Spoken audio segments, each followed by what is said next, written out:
Olá, tudo bem? Hoje a gente veio aqui falar um pouquinho sobre o bruxismo. O bruxismo é a doença do século XXI na odontologia. As pessoas vêm acumulando tensão pela ansiedade, pela pressão e muitas vezes elas descarregam essa pressão na musculatura mastigatória, né?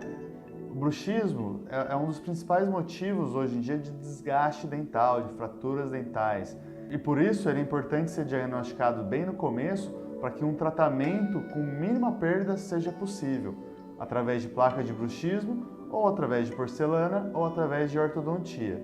Tem alguma dúvida? Pode deixar seu comentário.